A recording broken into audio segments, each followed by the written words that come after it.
Welcome to the plenary on sustaining co-production. You'll be hearing this afternoon from a panel of speakers from a range of perspectives about sustaining co-production in the Family Hubs model. Thank you again for joining us, and I hope you found today's talks interesting and invigorating, because we're working in challenging times and it's important for us to keep the energy going for the children and the families that we work with. My name is Dr. Abigail Miranda, and I am the Head of Early Years and Prevention at the Anna Freud National Centre for Children and Families. Earlier in the day, we heard from a fantastic range of speakers about demystifying co-production and using a rights-based model to embed co-production in your services. This session is an opportunity to interact with our panel, and we will be able to present your questions to them about their experience and involvement in sustaining co-production. This afternoon, we have on our panel Tyler Ellis, who is a care experience consultant who has worked extensively in Leicester, helping them to develop their services from a young person's perspective. Welcome, Tyler. We have Catherine Drake-Wilkes, who will be joining us, and she is the manager for the Bessborough Hub in the city of Westminster. And in Westminster, Catherine has worked alongside partners in the voluntary sector as part of their Family Hubs offer. We're pleased to be joined by Fran Millington and Grace Aoyemi, who are parent-carer members offering representation for the Government Start for Life panel. And we are joined by Baldeep Gill from Ecoris, who will be giving insights on evaluation and sustaining family hubs. Baldeep has worked in several local areas and can talk about the approaches that have worked. Throughout the session, please type your questions in the Q&A box so that they can be sent to the speakers. And for now, I will go to our speakers in turn so they can take a few minutes to introduce themselves and to tell you what they do. We will start with Tyler. Welcome, Tyler, and thank you so much for taking the time to join us this afternoon. Hi everyone. As Abby has said, my name's Tyler Ellis. I'm the co-founder and co-chair of the Care Experience Consultants. So a little bit about what I do, what Care Experience Consultants do. We work closely with the rights and participation team around the rights of young people that are either in care or care leavers. I myself am a care leaver as well. That's why I was really interested in getting involved when it was available to me. We also do a lot of work around advocating for the young people. And a lot around kind of policies and stuff that goes behind anything rights-based for young people in care or that have left care. At the moment, a little bit about me. I am currently doing business and admin for the county council, but hopefully a career that I'm wanting to start up is around working with young people, especially young people that have been in care or care leavers, as that's something that I have a huge passion over. I think there's a lot of gaps that need filling, and that's mostly what the work that I like to take on. I'm here today to speak a little bit on co-production. A lot of the work with the Care Experience Consultants, a lot of it has been surrounded by co-production. So I'm here to just say the benefits of that, and to say it from a young person's point of view as well. Thank you so much, Tyler. We're really lucky to have you on our panel and for all your experience that you bring. Thank you. And now I will turn to Catherine to introduce herself, please. Hi everyone, my name's Catherine Drake-Wilkes and I work in Westminster. I'm a Family Hub manager and we have been piloting that approach since 2018. So I'm here this afternoon, I guess, to talk about how we've tried to hear from young people as we've expanded our work from being an under 5s to a 0 to 19 service. and the approach we've taken in Westminster with the Young Westminster Foundation in using young people as peer researchers to carry out a needs assessment survey, which informs the work of our youth clubs and our family hubs. Thank you so much, Catherine. The work sounds so interesting. I'm sure people have lots of questions. Thanks for joining. So next we have Fran. Fran, will you please introduce yourself? Yeah, hi everyone. My name's Fran. I'm a trainee psychologist at the moment and mother of 3. And for that reason, I've been part of a research panel recently, meeting once a month, just kind of new parents getting heads together to discuss various issues around kind of early years as a new parent, experiences during pregnancy with medical health professionals, maternity care, all that kind of thing, with the aim of those things being fed back for the hopeful development and any suggestions for improvement for family hubs ongoing. Thank you, Fran. It's lovely to have you here and so useful to have your insights, both as a trainee and also as a parent as well. Thank you. And can we introduce Grace now, please? Hello, I'm Grace. I'm a new mum as well, and the same as Fran, I was part of the parent research panel. And yeah, I'm just here to give my opinion, maybe some advice as a new parent that's just, trying to figure out things herself. Thank you, Grace. Thank you for being here. And I'm sure lots of people want to hear your insights and how you give your views on the panel as well. And finally, we have Valdeep. Valdeep, can you introduce yourself, please? Thank you. Hi, I'm Valdeep and I work for Acoris UK. We're running 2 evaluations of family hubs at the moment for the Department for Education. And yeah, one of the evaluations is for the Innovation Fund. So that involves 5 local authorities that are at various stages of development and maturity, all of which are have an element of family voice in terms of service development and planning and refinement. And then we're doing the Transformation Fund evaluation as well, where we'll be working with 12 local authorities who are all at a very early stage of development and transitioning into becoming family hubs. So I can talk today a little bit about the work that we're doing with families, both in terms of hearing their experiences of inputting into the family hub model in each local authority, and then also we're doing some research with families, so they are co-designing and leading aspects of the evaluation. Thank you very much for having me. Thank you, Valdeep, for joining us. And yeah, it sounds really interesting, that the work that you're doing, and I'm sure people will want to hear about that evaluation aspects as well, and when they're thinking about the sustainability of their co-production approaches. So, as I said before, we're very privileged to have this mixed panel that comes with their different perspectives on sustaining co-production. And please feel free to ask them your questions in the question and answer box, and we'll be able to see these as they come up live. To start with, I thought I'd start with a question for Tyler about why you got into the work that you're doing at the moment and what kind of motivates you to do this work. Yeah, I think there's a lot of reasons on why I'm really motivated for it. I think my biggest thing, especially towards the start when Care Experience Consultants was starting, was a lot around making a change. And not only making a change, but making a change that's going to benefit people. I think when you've been through a system that wasn't as good as it is now, I think there's a lot of room for change, and that really does motivate me. I wouldn't want young people going through a lot of the stuff that I went through growing up.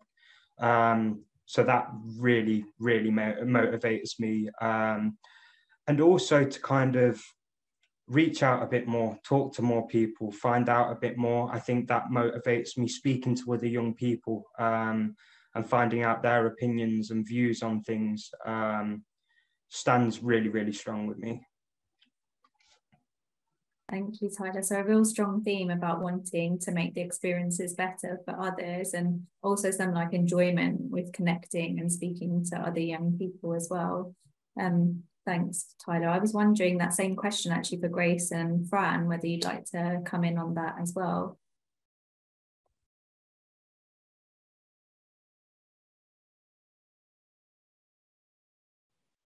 Yeah, certainly. So for me, I think it was a great opportunity to kind of have meaningful discussions about the experiences that we had ourselves as new parents. Obviously, equally some positive, some negative, and suggestions for improvements for other people. I think it was a very useful experience, kind of to gauge other people's experiences and find out that, you know, a lot of the time the problems that we encountered were kind of were shared by many new parents. And I think it was very useful to be able to feed that back and find out that that was hopefully going to bring about meaningful change for future parents.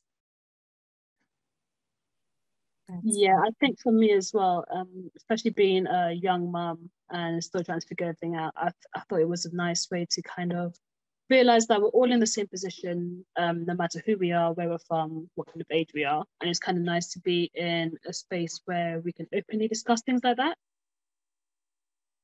Yeah, so something about open discussion and being able to connect with other people in similar situations. Yeah, Thank you. That's correct. Thank you. Thanks, both. I think it's always helpful for people to hear, because sustaining co-production is a marathon, really, isn't it? It's not a sprint. So it does take a lot of time and a lot of commitment on the parts of, you know, people like yourselves who give your time and energy to this. Absolutely. And I think also, maybe just to add to that, I think it was a very tempting opportunity to kind of feel a little bit more involved as a parent in the development of something. I think it's very easy to feel, especially, you know, with your first child, it's very easy to feel kind of a little bit startled, a little bit rabbit in the headlights. And it can feel quite a passive experience. You know, you kind of, you find out when your appointments are going to be, what happens, what's monitored, what isn't monitored, and you're kind of told all that information. And I think sometimes some of that's helpful, sometimes some of it feels supportive, sometimes it can feel a little bit intrusive. Sometimes I think it can feel like there's quite a lot missing and there's some gaps in there. And I think it felt quite a hopeful experience, really, to be part of something where you feel listened to and you have an opportunity to contribute to future development, where you feel more included as a parent. Yeah, definitely. So something you mentioned, kind of the feeling of being passive and having more of like an active role in shaping things, I think is, yeah, I guess that's important. Yeah, huge, massive. Thank you for your insights. I'm just looking at the questions. We have a question about grandparent peer support groups and how effective they've been and why, if anyone on the panel has any experience of that.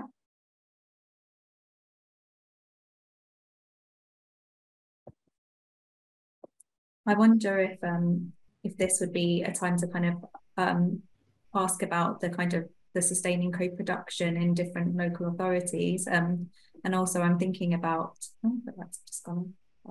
The integrated, for Catherine, we heard about earlier today about your integrated leadership team in Westminster. And the question is around, how does integrated leadership facilitate ongoing co-production of the family hubs in Westminster? Okay. I think it makes it easier for us to have access to voices from a wider range of the community. So emerging issues or concerns that people are raising can be fed into that joint leadership group, whether it's from a local youth club or a community support organisation that's suddenly seeing a lot more inquiries about a particular issue. So it means that we feel a lot more connected to those community voices. And people might not feel comfortable saying something to their social worker or their housing officer or somebody who's sort of maybe got a local authority hat on, if you like. But it means that as a group of leaders, we can have a quite a dynamic overview of the emerging needs in the area. We don't have a specific grandparents group to feed back to that question. We do have some grandparents who attend other groups like our peer support for families of disabled children, but it is something that we'd definitely be open to if we had some grandparents who were interested in doing that. Thanks, Catherine. I guess that speaks to you being able to identify the kind of need in your local area and create the service that meets the need. And maybe it's about not creating something specific for a group, but it's including them in the wider support that you already have in your area. Thank you. That's really helpful. Abby, I was just going to add to that. So in the peer research that we're doing, it's many parents and carers. I don't believe we have got any grandparents, but it's a really important point to raise, because I guess grandparents will also be accessing family hubs, and I think it's worth thinking about being proactive about ensuring you have a really diverse representation of people within family panels or any sort of co-production research or service design and delivery that you're doing. And I think sometimes we just have to work a little bit harder to make sure that we're representing a range of family individuals and perspectives. Yeah, thank you. So not an answer, but just a thought. Yeah. No, I think it's a really good thought, and possibly reflective of how sometimes the services kind of move faster than what we know of them. Yeah, thinking about my own parents who took the children to kind of stay in play groups, and sometimes maybe not everyone thinks that they're marketed towards grandparents, but yeah, grandparents are just much more involved in care. So it is a really good question, and an important point, as you said, for people to consider. Thank you. I've got a question actually for all of you. So what is the best way to advertise or to advertise co-production to families so that they feel confident to get involved? So increasing people's confidence.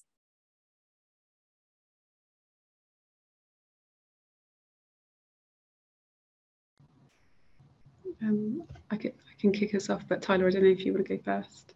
Yeah, no, I was just going to say about something that's worked really well with us is case studies, is case studies and testimonials. So someone being able to see how it's benefited other people. I think that is such a good advertisement technique, because it really grabs people in, it really gets their interest going because it's worked for someone else. I think when people are jumping into things not really knowing what's going to come from it or the process, I think people can sometimes be a bit more intimidated to step forward. So I think having it out there on how it's benefited other people, how other people have found it, I think that is a really good advertisement technique to get it out there to families and to make families feel more comfortable.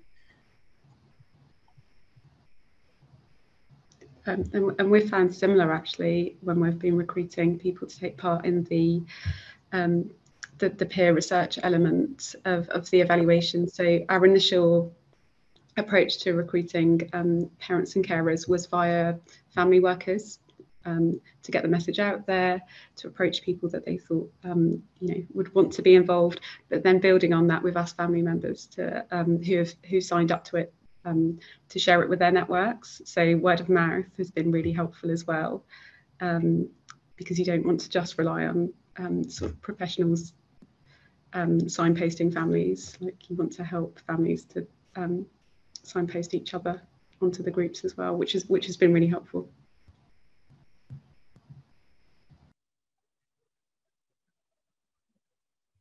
Did anyone else want to come in and share kind of how they got involved in co-production and what ways, I suppose, it reached you? Is it okay to come in again? Yeah, sure. One thing that did start it off for me was it was actually one of the directors of the council that came to my flat, took the time to come to me and to talk to me about it. And I think that was so important. I think that kind of extra mile from senior management, I think that really pushes the idea to people that it's something worth investing in. For me personally, when I had like a senior manager around here invested in me, they had taken the time to come to me, to speak to me, and to gather my views and opinions on that, I think that really stood strong, and probably is one of the reasons on why I carried on for so long, because like I said, having a senior manager come and speak to you about it and everything, it shows a certain level of investment from senior managers to the service user. And just building on that, that's something we found in the evaluation that we've been doing as well of family hubs, and how families have been brought onto sort of family voice panels. So using you know, universal services and sort of events that family hubs are running to tell families about these sort of panels, and that it would be, you know, encouraging them to be involved and have their say. And people have really valued, you know, being approached at an individual level to be involved. Yeah, there's something there, isn't it, about it being kind of personalised and not necessarily like a big mail out, like, although they have their places, but something in what you're saying there, Baldeep and Tyler, about the individual support, the individual kind of reach out you had, and how it made you feel valued and want to take part. We have a kind of related question here actually about how you keep young people engaged in co-production and how you know that young people are being listened to. I think a lot of it forms around the Lundy model. I'd say if anyone doesn't know about the Lundy model, definitely go and have a look at it. I think the influence is one of the biggest parts of that. I think to keep someone engaged, they have to see something moving. They can't feel like they're in the same place and no actions are coming from it. They're not having that influence that initially they thought they would. I think that is a huge part of keeping young people engaged on making a difference, young people feeling like it's not tokenistic. They are there meaningfully, and something is going to come from it. Like I said, I don't think anybody really likes doing work that doesn't go anywhere. So I think to keep young people engaged, definitely allowing them to have that influence on what comes next, and then being able to see what they've been talking about, what they've been working on, come to life and become something. I think that is a huge part of keeping young people interested. And I think also building on relationships. I think one of the things that has kept me with the care experience consultants is the professionals that I work with, I trust. I can speak to them about anything. They go out of their way to support me. They do well-being checks to make sure I'm okay. And again, just that fact on feeling valued, of feeling like I'm part of a team, and feeling like they are invested in me, I feel has really carried me forward in the work, and does with a lot of young people. I think it's a lot harder to work with people when you're not on the same playing field. So I think, yeah, building relationships. I mean, we've gone to escape games and we've cooked online with directors and counsellors and managers, as well as officers. So yeah, I think building relationships with young people and not taking it as a one shoe fits all, but realising all of them young people are individuals. I think that is really key in engagement with young people, and would lead to a lot more young people feeling comfortable with expressing their voices and making change. That's a really good example, Tyler. I'm just thinking how those people might have seemed quite inaccessible, and just seeing them, that more kind of human side, must have been quite nice for you and for them as well, actually, to be able to enjoy themselves in a different way. There's a question here about for the parents and carers, and about how your experience has been with childminders and other childcare providers, and whether you see them as having a role in co-production. And that's just thinking about how they have, the childcare providers have a very close relationship with lots of families, and they have a lot of information there about the families that they support.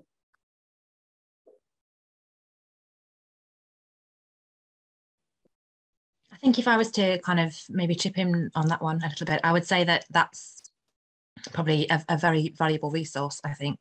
As you say, they kind of tend to have a lot of childcare providers would have a lot of information and probably see things from a different point of view to parents and carers themselves.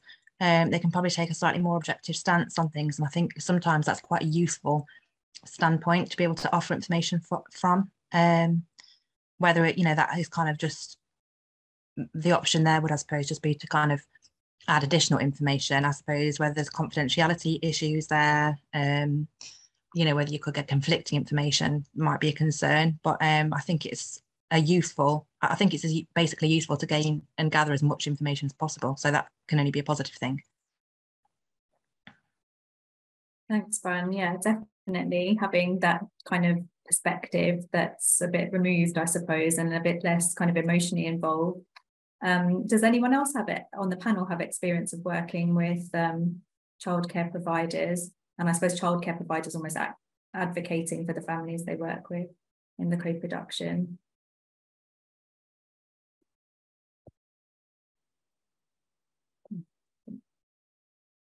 And we have a question here for Grace and Francis, actually, about your experiences. If you could tell us a bit about your experience on the Start for Life Parent Carer panel and the work you're doing to inform government policy. Yes, so with me, I went there mostly to give information on my experiences. On the days I was on the panel, it was really good to kind of hear where men were coming from, because we don't really hear a lot about that. Even throughout my whole pregnancy and through the 1.5 years I've been a mother, I don't think my partner has ever heard anything from health professionals about how he's doing or how he's coping or the bond he's had with our child. So I think hearing the male voice in this perspective is very important, because we don't really hear a lot about it. We know what mothers go through and what mothers have to go through, but we don't really know the father side. Thanks, Grace. That was a big kind of feature of one of our sessions earlier today, actually. And I suppose that's an example of how another group can advocate for the inclusion of another group when you're aware that they're maybe not being as included as much. So it's really good that you're getting a chance to voice that and to shape the policy around that as well. Fran, did you have any insights as well on your work on the panel?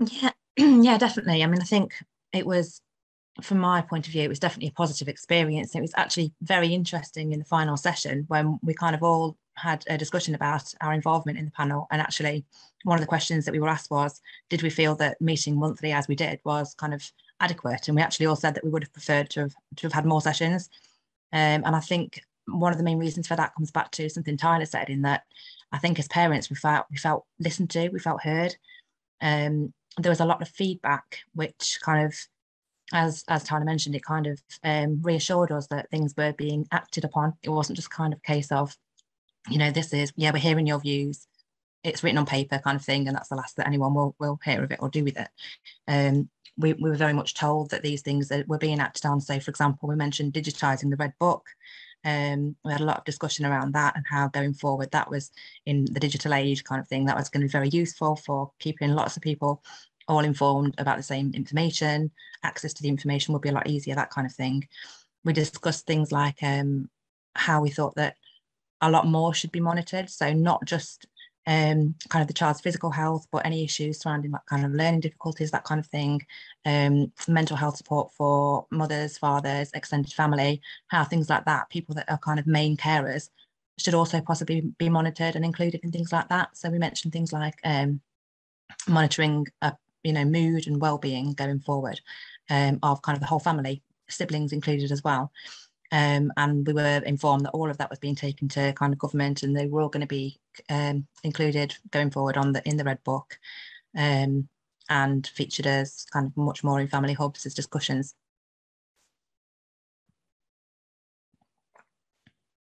Thanks, Fran. So it sounds like a lot of rich discussions and lots of topics covered, and that's why I suppose it's important to have that perspective. So you're not just thinking about kind of one set of parents in a very kind of like traditional or typical sense as well. That you'd mentioned the digital Red Book, and we did actually have a question for everyone really about what you found are the best digital approaches that have worked in your family hubs.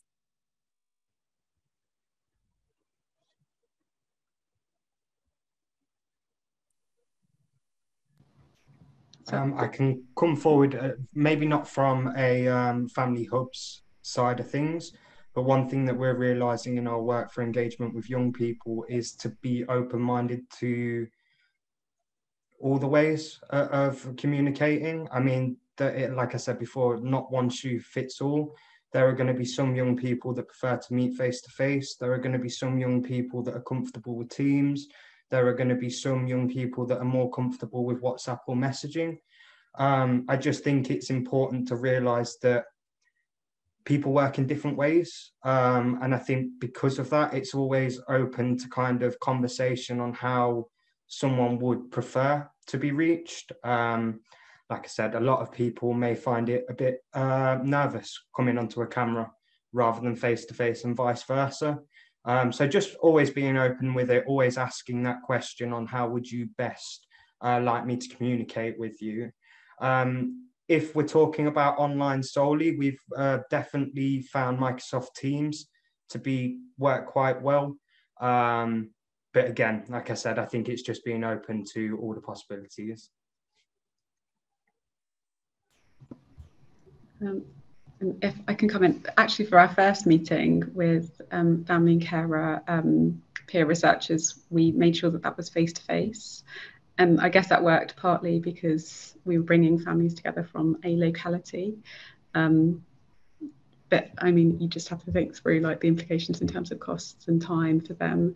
But we thought it was really important that everyone does meet face-to-face, because part of it isn't just about us, setting people off on tasks. It's about bringing a community together and peer researchers being able to get to know one another and sort of use each other as support as well.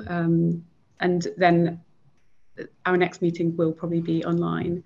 And a final meeting, I think it's really important that we have that in person as well. So we're doing a bit of a blended approach, but we didn't want to rely just on digital means. Yeah, I definitely echo that about having a range of methods. We have had some parents and young people who have engaged better digitally, and maybe because they had some social anxiety and felt more in control of the whole process when they were able to maybe just be online and had the option to have their camera on and off, or be able to just quickly end that meeting and blame it on an IT glitch or something if they felt a bit overwhelmed. But they would act, whereas if you'd invited them into a face-to-face meeting, they would have not arrived for that. But other people who very, very much wanted that face-to-face contact. And there was a point during the pandemic, after young people had had a lot of online learning, that they were saying to us, we're fed up of this, we want to see a person in 3 dimensions. And I think we tend to have a bit of an either or, that people want one or the other.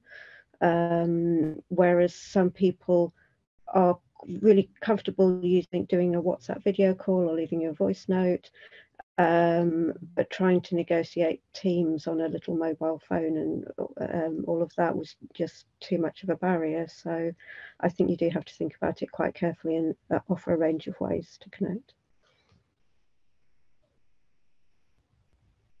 Thanks, Catherine. Yeah, it sounds from what you're saying, it's important to really kind of take into consideration that it's not a one-size-fits-all approach where it comes to digital, hybrid, face-to-face working, and working out, what people you're working with actually, how they might respond best and what might fit in with them best. We had a question about developing some local support for mothers and fathers of trans children and young people. And what we can do is we're going to put some Anna Freud Centre resources into the chat for that in response as well. Had another part of the question around the digital offer was also around the challenges. So if you could talk about what have been some of your biggest challenges when you're thinking about sustaining co-production, and probably ways that you might have felt ways around those challenges, I suppose would be helpful for people to hear.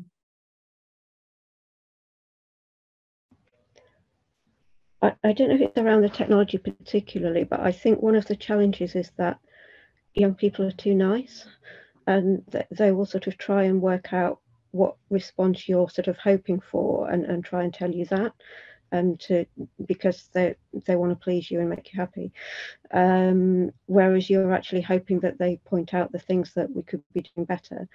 So I think that was a big part of why it was so valuable to have young people interviewing each other, and getting the training in that to be able to carry out that peer-to-peer research.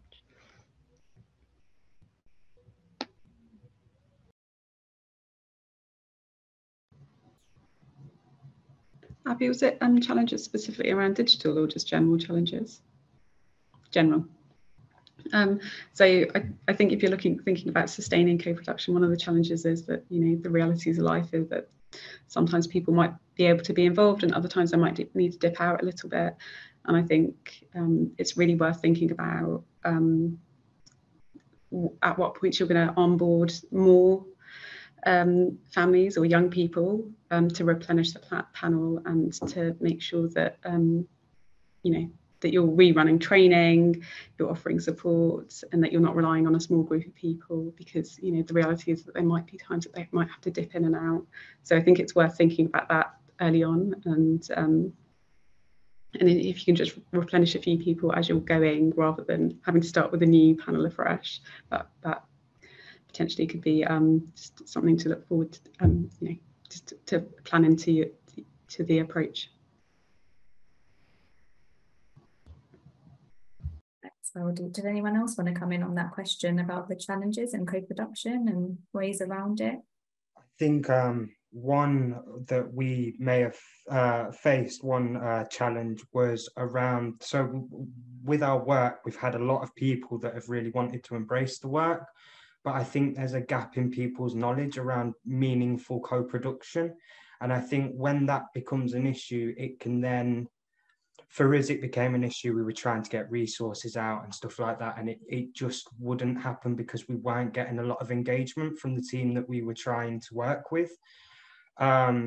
So ways around this that we've done is a lot more networking, a lot more informal conversations with colleagues, with other members of teams, to fundamentally explain why having young people in co-production and co-producing them services is so important, and why that going above and beyond for co-producers, I think, is really important. But that was one of the challenges, and yeah, how we faced it is just talking a bit more on the importance on it, getting it out there on why young people's views are important and why we need to utilize their expertise, their lived experiences. So yeah, that was a challenge that we are currently going through at the moment. Yeah, it sounds like it could be quite frustrating if you feel like the work's happening and it's not really having the impact that you would want. Were there any practical, and this is a question for everyone, are there any practical considerations you've noticed that can be kind of barriers to co-production? I was thinking specifically of things like timings of meetings, that kind of thing. I think, sorry to jump in again, I think, yeah, definitely around the timings. I think especially for young people, they're in school, they're in college. I think having meetings in them times then makes it difficult for them to be meaningful co-producers.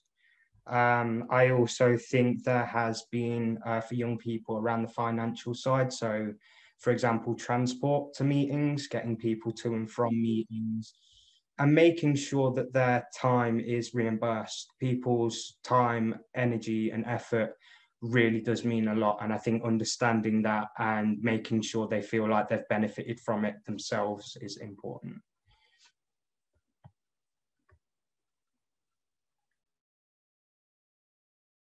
Yeah, I think from my side as well, as kind of a parent, I would echo that. And I would also say logistical barriers sometimes as well could be an issue and have been an issue, certainly from my point of view, with regards to co-production and involving, as we discussed on the panel quite a lot, involving fathers and making them feel just as included as mothers.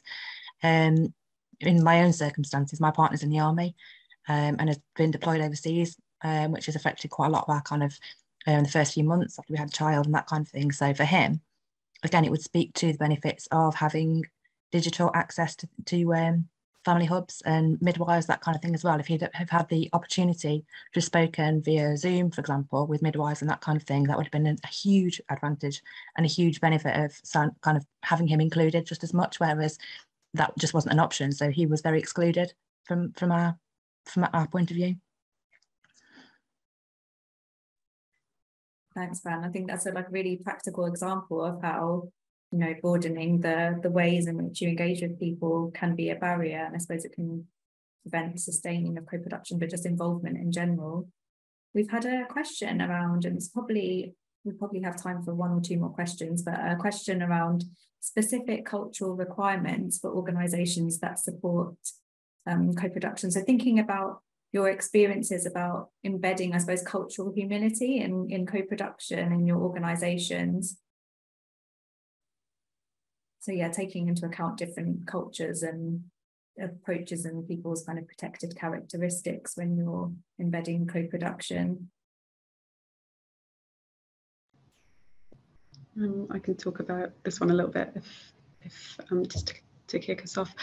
I think, like I was saying earlier, I think it's really important that you have to be proactive in trying to make sure that you're reaching a diverse panel of people to be involved. And I think it's really important that you do have an individual conversation with each person at the point at which they're coming along to sign up, to really understand what their potential particular needs might be, and making sure that you can meet those, and that you can be proactive about it rather than figuring it out as you go along. So that's the way that we're trying to navigate it. And alongside sort of structured workshops for everyone, we have one-to-ones via telephone with each individual to make sure that we're just, that we're making sure that there's space for people to tell us things that might not be easy to say in a group session. So that's how we're trying to make sure that we're understanding individual needs and then meeting those.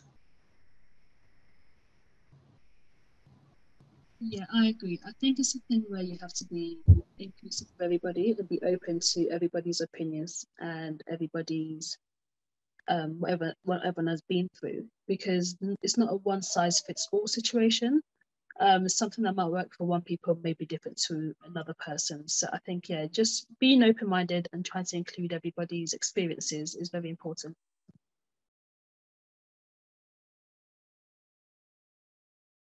Thanks, Grace. Did anyone else want to come in on this question? Otherwise, I've got a final question for you all. So what's been your kind of biggest learning during your co-production, your participation activity, in all kinds of participation and joint decision-making you've been involved in? So we just got you like a little snapshot of an answer for that from all of you would be great. To kick it off, I'd probably say don't be afraid to say when you believe that it isn't fully meaningful co-production. If it does become tokenistic, if it does become a stage where you feel like there isn't much meaning on you co-producing, I think don't be afraid to speak up. In fact, definitely speak up and raise your voice about it. Be very, very serious on it. You know, if someone is asking you to be a co-producer and to co-produce with them, that should be meaningful. And I think I know in times where I've kind of sat back and I've kind of gone to meetings and realized, why am I here? That isn't meaningful co-production. So speaking up about it when you feel like that isn't being met would probably be my number one learning. Thanks, Tyler. Would anyone like to follow? Yeah, I can come in. I think you just can't underestimate how much time it takes, and to do it well, you need to dedicate time and resource to supporting people, onboarding them, training them, and like Tyler, Grace, and Fran said, you need to think through how you're going to feed back information that panels are giving you, and what you're going to do if some of the feedback is uncomfortable. I think you just need to plan for that. And if you want to sustain co-production and keep people involved, then you do need to have check-in points where you're feeding those findings back to senior colleagues, and you're feeding back to family and young people who have given up their time and they've contributed their thoughts and their experiences about what will happen with this information. Thanks, Martin. We're out of time now, but we can follow up with questions we weren't able to answer. And I just wanted to say a massive and very heartfelt thank you for all of you on the panel. And you contributed to a really kind of rich discussion, I'm sure will help lots of people in their journeys towards sustaining co-production in a very meaningful way. So I want to thank you for your participation today, and thank you to the audience for listening, and to hand over now to Andrea King to close the day for us. Thank you so much, Abby, and colleagues on the plenary, thank you. That was just a fantastic conversation to be able to sit in and listen to. For everybody still with us today, thank you so much for taking the time to join us, giving up the time when we're all so busy. I really hope you enjoyed the day and found the content interesting and thought-provoking. Co-design is at the heart of everything we do, so please do take time now to contribute to our poll and have a look at the questions that will be coming up for you to comment on.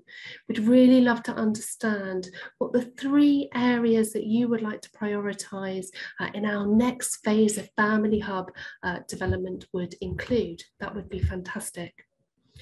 I'd like to say a huge thank you to all of our speakers, and particularly to families, young people, and parents and carers who have supported today.